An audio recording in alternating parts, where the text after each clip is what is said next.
Nós estamos num ano em que temos eleições gerais na nossa nação, isso é importante, né, numa democracia, e eu acho que um dos programas de formação da vida mais belos que eu já vi foi trazido um dia por Jesus de Nazaré. Uma pessoa que não tinha um mandato, que não estava vinculado a algo que hoje a gente chamaria de política institucional, mas que, é claro, fazia política no sentido mais belo que os gregos trouxeram. Vocês sabem que a palavra política, né, no grego antigo equivale à palavra cidadania no latim antigo. É que uma é grega, outra é latina. Polis é comunidade de vida. Alguém que faz política participa da vida da comunidade. E os latinos, em vez de chamar de polis a comunidade de vila, chamavam de civitatem, que depois deu cidade, cidadania. Parênteses, eu acho engraçado que algumas pessoas dizem assim: eu não me meto em política, o que eu quero é fazer cidadania. Se ela estudasse um pouco mais de idiomas antigos, ela ia entender que nós estamos falando da mesma coisa, só que uma é em grego e outra em latim. A sensação que dá é que política é uma coisa feia, suja, não merecida, e cidadania é uma coisa elevada. E ela significa o mesmo, com uma diferença: o idioma de origem e o uso que nós damos no cotidiano. Mas quando Jesus de Nazaré, ele interfere na vida da comunidade, e o que eu vou dizer, tanto faz se você tem religião ou não, se essa religião ela é cristã, essa é uma decisão tua. Mas Jesus tem várias das suas reflexões que servem muito para pessoas que tenham nele crença ou não. Pessoas que não o chamam, como eu agora fiz propositadamente, de Jesus de Nazaré, que é a personagem histórica, e que dizem Jesus Cristo, por ter nisso um vínculo religioso. Ora, Jesus de Nazaré, utilizando o termo histórico, foi capaz de algumas mensagens para implantar a perspectiva de a vida devia ser melhor, e será.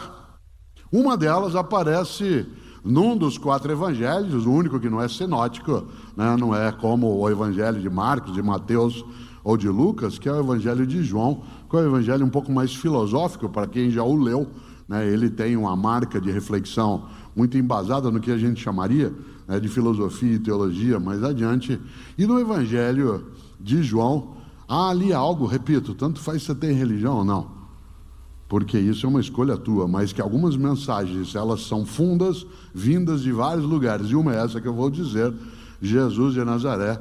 Há um registro no Evangelho de João, capítulo 10, versículo 10. É fácil guardar para quem é da área de educação, porque é 10, 10. E no capítulo 10, versículo 10 do Evangelho de João, ele escreveu algo atribuído a Jesus de Nazaré, que eu acho magnífico como proposta de convivência, de vida, portanto, uma ação política, não necessariamente partidária, né? Porque isso é outra forma de fazer, é um dos modos de fazer política. E o grande, o especial, Jesus diz: quero que tenhais vida e vida em abundância. Eu acho isso genial. Quero que tenhais vida e vida em abundância. Quero que tenhais vida, já se tem. Basta viva ou vivo estar. Mas a frase mais marcante é: não é qualquer vida, não é mini vida, subvida, banal vida, vida de miserabilidade, de dolo, apenas, exclusivamente aquilo que machuca. Quero que tenhais vida e vida em abundância. Você sabe o que é abundância? A abundância não é exagero, não é desperdício. A abundância não é de modo algum o luxo descartável. A abundância é suficiência. Abundância é suficiência. Uma das coisas mais marcantes é lembrarmos que para que a vida seja melhor, e será, nós temos de ser capazes de partilha, para que a vida ela tenha a marca da suficiência, suficiência de afetos, suficiência de condições materiais, suficiência de dignidade, suficiência. Digo de novo, a abundância de modo algum é exagero, é descarte, é aquilo que sobra à toa. Uma vida abundante é aquela na qual não haja carência de alternativa. Se você e eu tivermos uma carência de alimento, de abrigo, de cuidado de saúde, de afeto, a abundância é exatamente quando há suficiência. E eu estou dizendo isso por uma razão, porque pessoas que têm mais idade como eu, talvez se lembrem do que eu vou dizer agora. Nosso país, nos 50 anos mais recentes, ele teve uma progressão econômica inédita no tempo anterior. Nós tivemos, nos 50 anos mais recentes, uma mudança significativa em termos de condições econômicas.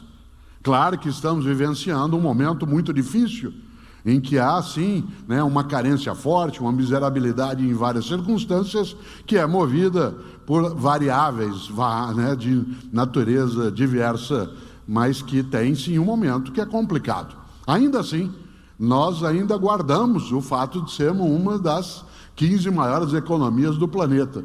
Mas eu quero lembrar que há meio século a gente estava começando esse tipo de escalada. Quando eu era menino em Londrina, por exemplo, a gente não tinha tanto dinheiro circulando e nem tantas condições.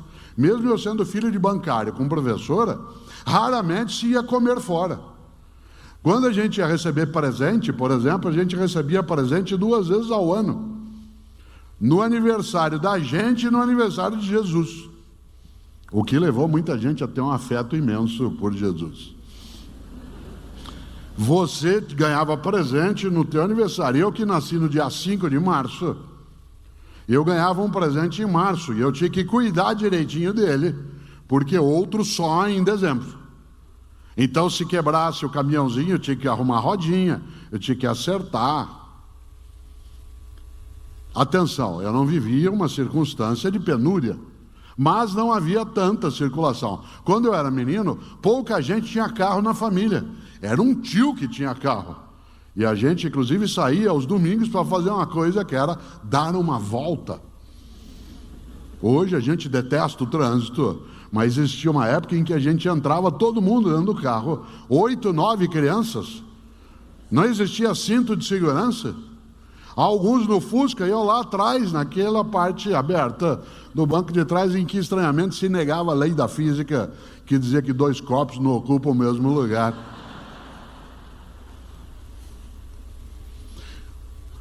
A gente não tinha tanta fartura. Quem aqui foi formado em famílias de pessoas que tiveram que trabalhar na roça, arrumar as coisas, foram para o campo, sabe o que significa? Hoje, mesmo pessoas com uma condição econômica menor são capazes de ter mais bens, menos do que precisariam, mas mais do que já se teve. Por exemplo, vários de nós, quando crianças, repito, não era uma família que não tivesse recursos, a gente tinha um sapato ou 2, tinha uma calça ou 2. Nesse sentido, não havia a ideia de abundância como excesso. E aí tinha uma coisa que tem a ver com o que eu estou dizendo agora, e com essa expressão magnífica de Jesus, que era que tenhais vida e abundância, para a gente fazer uma vida melhor. Faça o teu melhor, uma vida que não seja medíocre. Por exemplo, a gente quando ia comer fora, não era uma coisa óbvia comer fora. Comer fora de casa, a gente ia 1, 2 vezes no ano. E era um momento especial em que se fazia isso.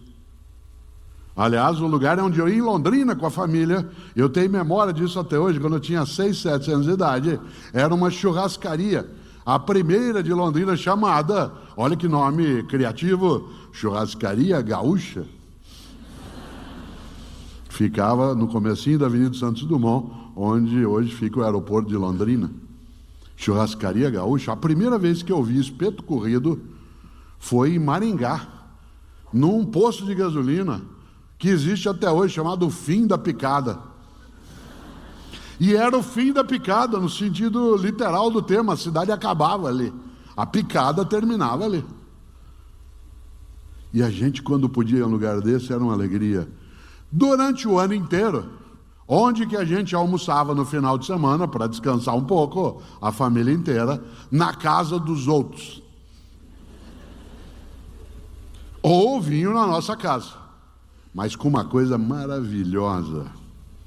Não dava para quem recebia bancar toda a comida, porque nós éramos 10, 12, 15 pessoas, 20. E a gente alternava as casas no final de semana. Casa de tia, de parente, de amigo. E aí tinha um milagre que é especial. Como não dava para quem recebia bancar tudo, cada família levava alguma coisa.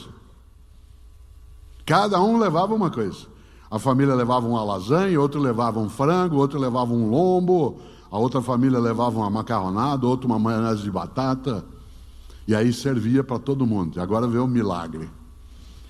Cada uma levava uma coisa, e na hora de ir embora, todo mundo levava mais do que tinha trazido. Cada um levava uma coisa, e na hora de ir embora, todo mundo levava mais do que tinha trazido.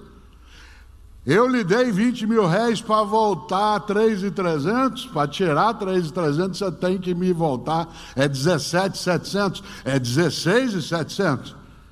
E de repente não fazia sentido matemático que diz que o todo não pode ser menor que as partes, mas as partes ficavam maior que o todo.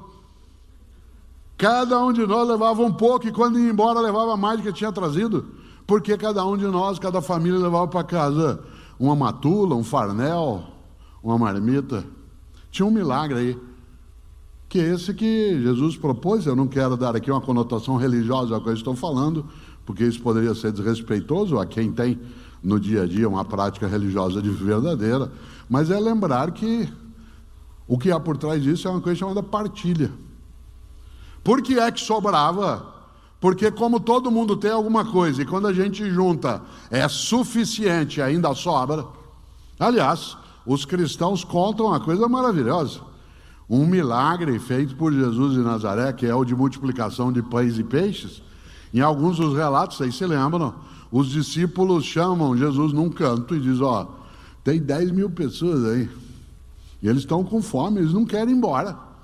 Bom, nem eu iria se eu ouvisse alguém falar sobre fraternidade, vida decente, solidariedade, não exclusão. Também ficaria eu. E aí os discípulos, segundo os relatos, disseram, o povo não quer ir embora, quer comer. E aí Jesus pergunta, o que tem para comer? Tem aí alguns pães e alguns peixes. O que eles falaram? O que nós podemos fazer? Ele disse, vocês vão, entrem, recolham o que tem na multidão e distribuam. Diz o relato que não só todo mundo comeu, como sobrou cesto de pão e de peixe. Qual é o milagre? Jesus, vou usar o termo técnico, de modo taumatúrgico, isto é, milagreiro, foi lá, pôs a mão e fez 2 pães virarem 500. Não, o milagre é outro. É um milagre que você e eu podemos fazer também, se a gente entende esse ensinamento, que é o milagre da partilha. A partilha, a capacidade de repartir, isto é, de multiplicar. Porque quando você divide, você diminui, mas quando você multiplica, você faz crescer.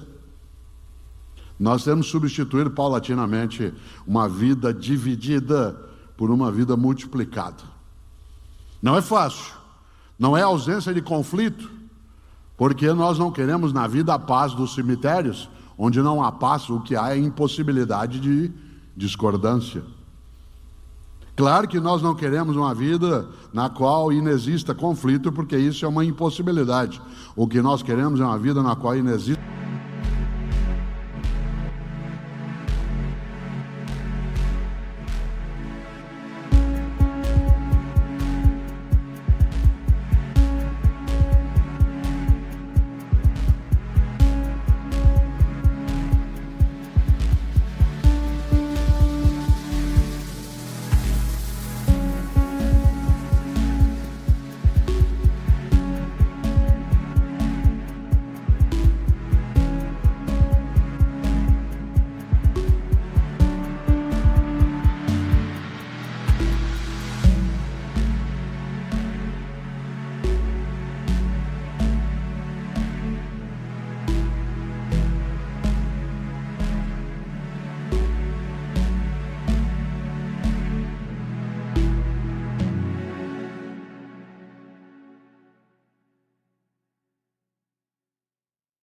Confronto.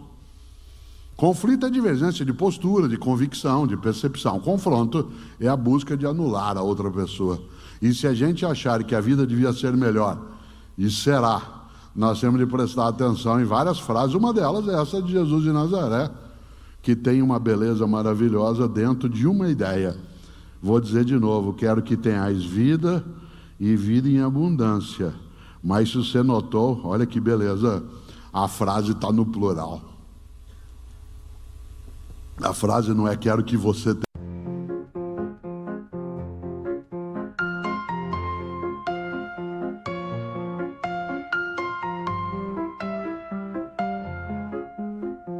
Dancing in the night, lost in rhythm tight, heartbeats take the flight, love sparks ignite, stars above us shine, euphoric feelings climb, held in beats of time, harmony so fine, symphony of love in the sky above. We become the dove, fly and join my love.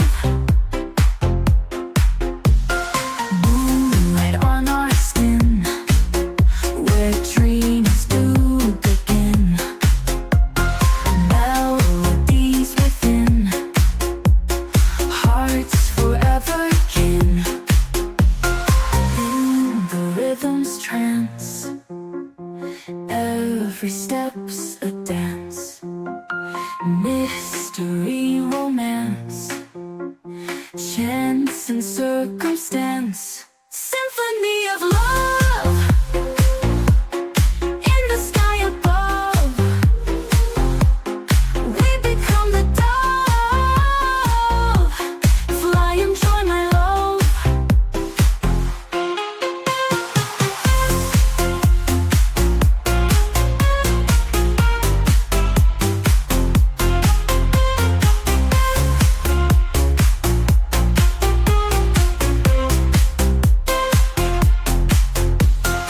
In the rhythm's trance, every step's a dance.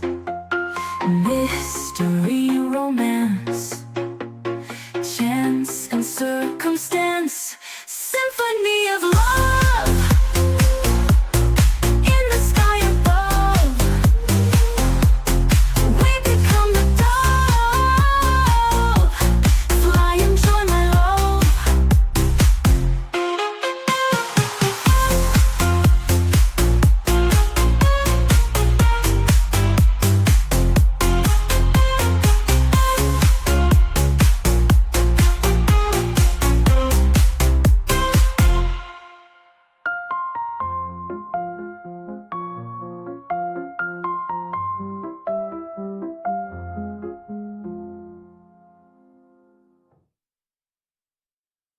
Minha vida e vida em abundância. A frase é quero que tenhais vida e vida em abundância.